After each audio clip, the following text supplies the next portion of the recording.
Assalomu alaykum aziz do'stlar, o'rtoqlar.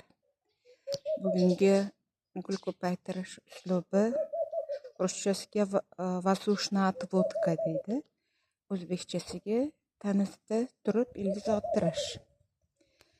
Shu hozir biz gulimizni tanlab olamiz.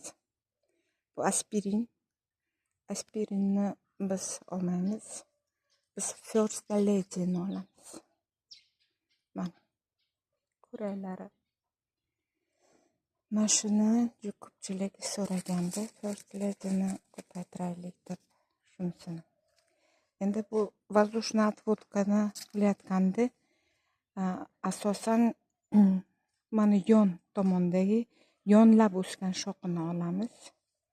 Yonlab o'sgan shoxida ildiz otish tezroq bo'ladi. Shuning uchun mana bu shoxini olamiz. Mana yonlab o'sgan shoxi. Mana shu yerdan birinchi o'rinda biz barglardan va mana bu tikanlardan ozod qilib olamiz. Bizga kerak bo'ladigan nimalar kerak bo'ladi asosan? Bizga asosan kerak bo'ladigan narsalarimiz bu stakanchiklar, mana bir tomonda qirqilgan, orqasi teshilgan. Ikkita xuddi shunaqa stakanchiklar olamizda. Bu gulni tanasiga qo'yganda mana bu qirqin joyini qarama-qarshi tomonga qo'yiladi. Masalan, bu qirqin bo'lsa, bunga teskari holatda mana bu holatda tegiziladi.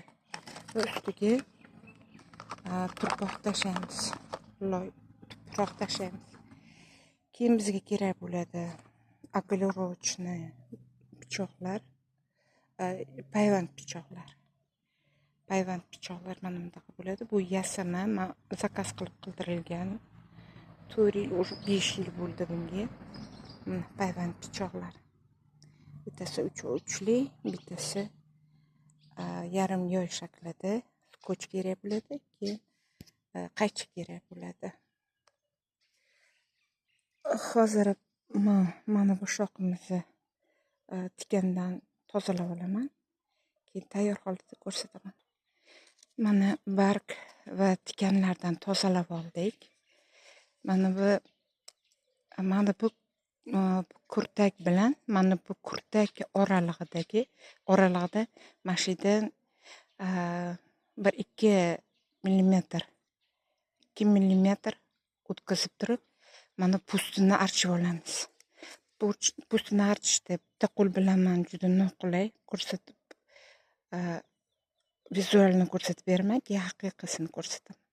Mana shu holatda men yarim yoy shaklida bundoq qilib, ikkala tomondan bundoq qilib, mana shunday holatda faqat pustini kesib olamiz. O'rtasidan keyin bitta chiziq tortib turib, mana pichoq uchida keyin pustini olib tashlab turib, pastki va tepasidan ozgina yarachalar qilamiz. Keyin ildiz ottiradigan vositamizni укоренителdan surtamiz. Endi укоренителga ildiz otish vositasiga men aloe veradan foydalanaman. Men magazindan olib kelmayman. Kul ham bo'laveradi. Kul dezinfeksiyaga ham ketadi, ildiz otishga yordam ham beradi. Asal ham bo'laveradi, aloe vera suvi ham bo'laveradi. Hozir tayyorlab turib ko'rsataman.